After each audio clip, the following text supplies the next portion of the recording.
briefing. Something which is very special because it's the first visit ever of the Commissioner for South Asia from the German Foreign Office to this country. This is really a new thing. We haven't done this before. And it is an acknowledgement for the upgrade in political relationships which we intend to have between Germany and Nepal. We're very happy to have Mr. Markus Potzel here, and we've gone through, I think, a grueling period of meetings, and I think you're ready to simply have him expose a little bit what his impressions are, and then ask questions in the usual way. So without further ado, Markus Potzel. Thank you very much, ladies and gentlemen. As the ambassador pointed out, it's my first visit to Nepal, and I'm very impressed to be here. It's a very nice city. I can't say the country because I haven't seen the country yet, but with very friendly, hospitable people. I was warmly welcomed by the government, but not only the government. I was also talking to representatives of NGOs, of the business community as well. So I had official talks with the Minister of Foreign Affairs, the Minister of Communication and Information Technology, the Minister of Justice, together with the Foreign Secretary, Mr. Bairagi. We launched regular political consultations between the Federal Republic of Germany and the Democratic Federal State of Nepal. So we want to hold these consultations on an annual basis, either on high or senior officials level, or even upgraded to political level. And we're talking, of course, about the it's more than 60 years of official German and Nepal relations, which was celebrated last year. And Foreign Secretary Bairagi went to Germany, came to Germany last year, and we met there before, and he also met our Deputy Foreign Minister Niels An at that time. On the occasion of my consultations, we signed the joint declaration of intent on the establishment of these official consultations. We will actually continue to have these next year, next time. And in our talks we touched upon bilateral relations. It's about economic cooperation, but also about investment by German companies.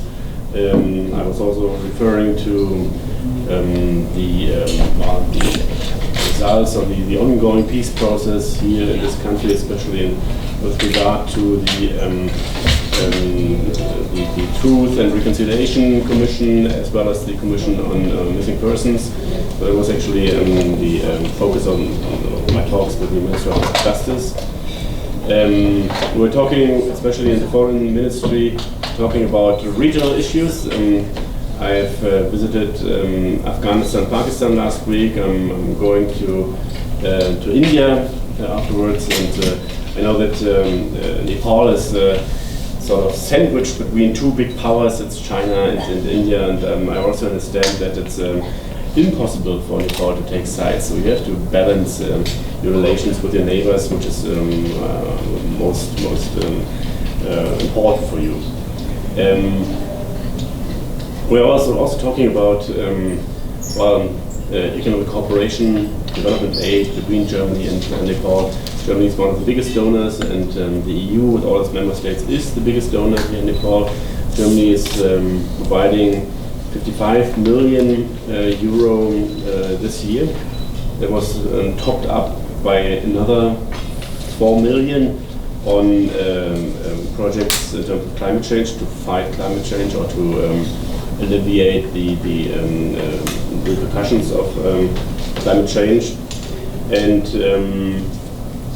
in terms of economic cooperation, we are focusing on especially health sector, on sustainable economic development, and also renewable energy.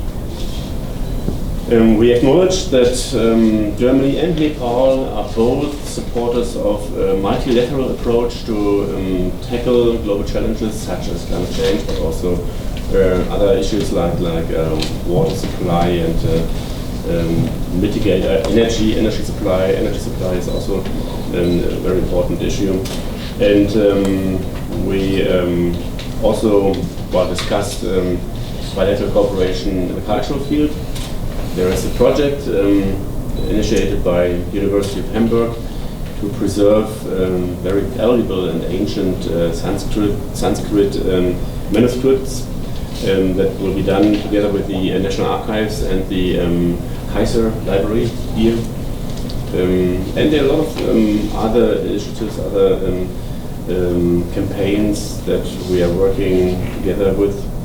We just mentioned today over lunch we visit Nepal 2020 campaign, where there has already been some outreach to Germany as well, because German tourists make up a tremendous, significant part of tourists coming into Nepal. We have, I think, last year 37,000 German tourists coming to Nepal, and they notice, or they consider, or they get impressions, first-hand impressions from this wonderful hospitable country, and bring them back to Germany, and that's good for your reputation, good for your image. I think that's quite good. We should continue to do so. We should continue to promote this.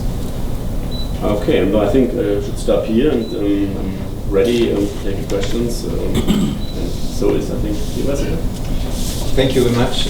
I'll take the questions. Before doing so, I'd just like to remind you that Pramod Bhagat, who is our new press officer and political advisor, who has invited you, will send you this text which you have received here by email, so you can use it a bit easier.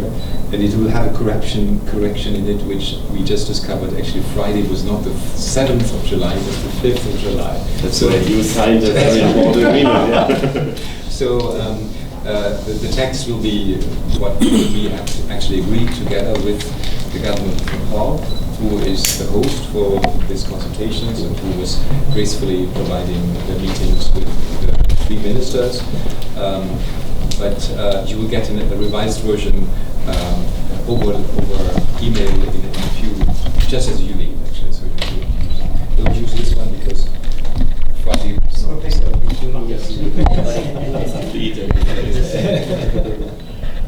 Okay, questions? Yes, one question. Thank you, Excellency. Thank you for visiting Nepal and letting us know the development that took place. So my question is, like, you have also highlighted in the press release itself, it's on one side also appreciated Nepal's unique and homegrown peace process and expressed hope that its remaining aspect will be resolved soon. Also, yes, maybe some important issue that was discussed. And also during the briefing, you mentioned that focus of my talk was on this ongoing peace process, DRC and another body. Yeah. So what exactly, like, you talk to government officials? What is the German position on this issue? Well, we support this ongoing peace process, and we talk to the government, and we also appreciate the establishment of these two commissions, which I mentioned before, the one on truth and reconciliation, and the one on missing persons. That should be, well, the Minister of Justice told us that law amendments are underway, and they will be consulted, will be discussed with the public, which is, I think, very advisable.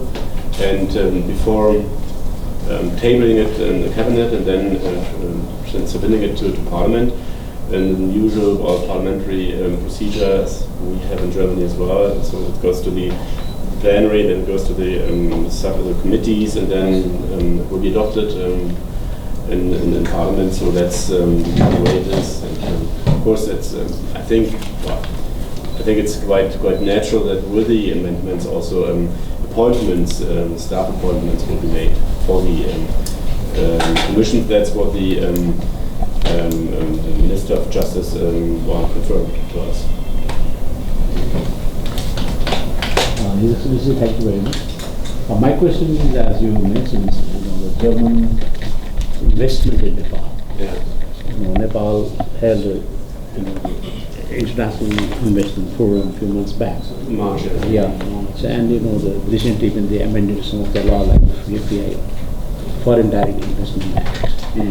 So how do the discussion with the minister, how do you see the possibility of increasing the job? Well, there have been already some investments. I learned and I already tasted the delicious Warsteiner beer. There's it's a German investment, a brewery near Weiderer Airport. Exactly. And there's another German country who set up a business here for producing automotive parts in Bavaria. We've been in constant contact with the relevant ministry, especially communications, IT, about the security paper printing house. We have made progress in that, and no decision has been taken yet. But we are quite confident that a German company has good chances to get the project. Others will be, for instance, Lufthansa, our German flagship carrier, consulting Nepalese airlines company, or also in developing the Lumbini airport as another international airport here in Nepal. Munich Airport Authority could come in there to consult and to help there. These are but a few examples. Of course, foreign direct investment is necessary. This, as you mentioned, March, this investment conference was, I think, quite successful. We were told by the president of the investment board, and they've attracted a lot of attentions, proposals by companies from abroad. But there are, of course, still some also deficits, which were mentioned also in our roundtable talk with business people. There's still a lot of red tape when it comes to register your business here. Foreign companies, so one-stop shop would be advisable. Also, increasing the threshold of foreign direct investment to at least a minimum of $500,000 US is hampering small businesses coming in with an interest, for instance, in tourism industry. So that should be thought about whether that's a good idea. I know, it's a way to protect homegrown business. That's probably the intention behind it. But in sectors where there is no homegrown business, so that would sort of deter foreign business to come in. So should be carefully actually considered. Perhaps you could maybe just add that this, of course, is not only a conversation between two governments. We are a foreign office, so we support private enterprise interest in Nepal. We are not negotiating on their behalf. That's what they have to do. And secondly, all the issues mentioned by Markus Pozzo are, of course, issues which are mentioned by Nepali industry itself. So we just, at this table, actually had a conversation with some members and representatives from Nepali industry, and they were raising these issues, and it was a conversation. The investment board was at the table, so we are confident that the general move, which was shown by the Nepali government with organizing the investment summit, will also keep things moving in the right direction.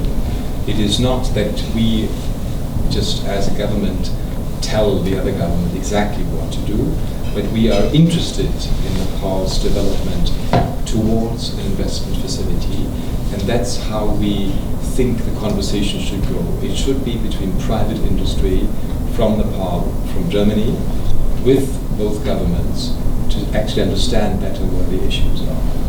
It's always difficult to strike the right balance to either on one side to promote homegrown business, to create conditions favorable for your own industries, and on the other side bringing in foreign direct investment, which could create jobs, and could help develop Nepal. But I have noted that the Nepali government is open. They are open to not only foreign direct investment, but they are open to multilateral approaches also in politics. So it's not Nepal first policy. And perhaps one thing it's important, it may be a bit surprising to hear from a country like Germany, which is reputed to have big companies like BMW or Siemens and others, but actually what we promote is small. Small is beautiful, and most industry in Germany is actually small and medium-sized industries. They 85%. They create the most of jobs, and they are the backbone of German export capacity. That's why we come in and give this experience when one speaks about thresholds, for instance. Say actually small is beautiful, because startups are often small. You have to be able to test an idea, and that's what we feel what Nepalis are good at. To use the incoming talent which has been trained in the US, in Germany, in Australia, and use that talent by giving in that specific capacity to actually develop small-scale industry. It's not handicraft, it's very modern, but they don't necessarily go beyond that threshold. Well, this 500,000 issue, even other donors also getting, other different missions getting the same questions. The government argument is that, it's because they import this with the Chinese and, Chinese, exactly. What they say, We won't comment on China and India, in Nepal. I just had for lunch, for the business lunch, we had the French ambassador here, and he brought the issue up, and we all agreed. My question is, the government has some willingness to, bring down this 500,000. Relax this. Relax this. I don't know. Well, we represent the German government. Exactly. Any other questions? Yeah, my question. Could you please explain this upgrading political relations? What led you to upgrade political relationship with Nepal at this point? What is this project, upgrading political relations? Yeah. No, we've seen, we've followed politics here in Nepal quite closely, and we've seen, especially after the last elections, also after the introduction of the new constitution, a stabilization in this country. There's a new stable coalition government now here, which promises to bring this country forward, and it's very interesting to see, and it's very positive. Also in the regional and global context, it's not a given thing these days that you have stable governments all over the world. So we appreciate this. We congratulate the people of Nepal on this. Also, the extent of federalization is very interesting. There are some parallels to Germany. We are a federal country, and we are called Federal Republic of Germany. You are a democratic federal state as well. So there are similarities, and I think we can further our cooperation in that. We can exchange our experience, we can share our experiences, and so it's a good basis. And it's an ongoing process. It's not something which is necessarily achieved and then there comes a compensation or recompensation from Germany. It's not. It's simply acknowledging that this is a country which is moving on and which is in a process. So in this process, we want to be a partner, as we was in the last 60 years. Germany has been a partner for a long time, always insisting on developing the capacity of the population to improve the living conditions. But it's a new phase now. There is a new political relationship which we can have. And that is a process which we would like to have in this political context also. Not just development cooperation, but political as well. The development cooperation to add will go on, of course. It is not replacing it. Yes, and the consultations will not replace the biannual negotiations we do on the development cooperation with Nepal. It will complement it. There will be a political leg of this partnership which was not there I mean, there was always an ambassador and was always doing a little bit of, but not this kind of consultations from central office to central office. I think it was Shankar Spiraghi who said it's always good to have sit across the table and know each other and know how the thinking goes. Things we cannot always tell the press, but it is improving the way the channels. And there may be more to come. That's out there. The suggestions are quite clear. The suggestions are I think it's a matter of domestic policies. I'm not in a position to assess that. You have to ask your own government. But we actually, of course, we have an interest in that because we also sort of consulting the government on this. And we urge the government to look also on other peace processes in the world which happened, and they have learned the lessons or apply lessons learned. So, but it's, in the end, I mean, it's up to the government and the people of Nepal to make the right decisions. And I think it's a good move and a good approach by the government to have broad consultations with the population of people of Nepal, and before tabling it, submitting it to the cabinet, and then it's already pre-cooked, and then putting it to Parliament. It's parliamentary democracy here. Of course, Parliament has a very important role to play, but of course it's quite a good move, quite a smart move to consult on a broad basis. The Justice Minister was quite clear to us that he was aware of the different ingredients for reforming. He mentioned the Supreme Court's judgment. He mentioned the position taken by the International Committee through the UNHCR, and he mentioned other experiences as well. But it was quite clear that he was aware of the ingredients which have to go into this, which are undisputed. I mean, this is government policy, and we agree with that. It's encouraging the already engaged process from our side. In addition, we also talked with the Minister of Justice about human rights, about freedom of assembly, freedom of expression, freedom of press. Last night, also had a dinner with NGOs, and it's very important to note that the press has an important role to play as a sort of fourth pillar besides Parliament, judiciary, and the government. To follow up on things that the government does. It's not only Parliament which holds the government accountable, and the judiciary who sees that all the things the government does is in line with the Constitution and the laws. So it's also up to you to, I must not tell you because you know already. They do. I read the press every day. Okay, that's good. But civil society, NGOs, the press, they have an important role to play. We see that in Germany as well. To sort of discover scandals, for instance, or to really, and then first and foremost, inform the people, of course, but also to sort of investigate on certain things. It was, of course, no disagreement. Yeah, yeah. Important to stress that.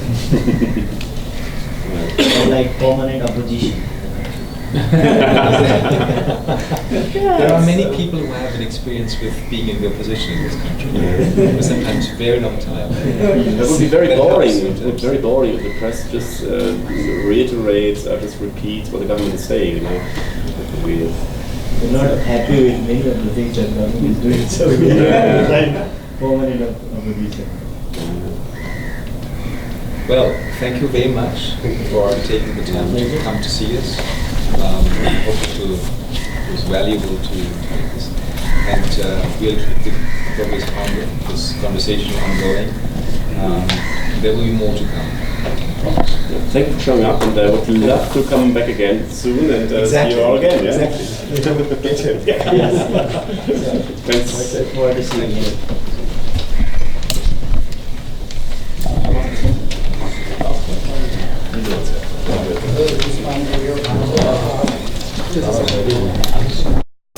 Exclusive interview, रोचक र ज्ञानवर्धक सूचनाका लागि नेपाल आज subscribe गर्नुहोस्। हाम्रा भिडियोहरू सुरुमै हेर्नका लागि click गर्नुहोस् यो घन्टीमा।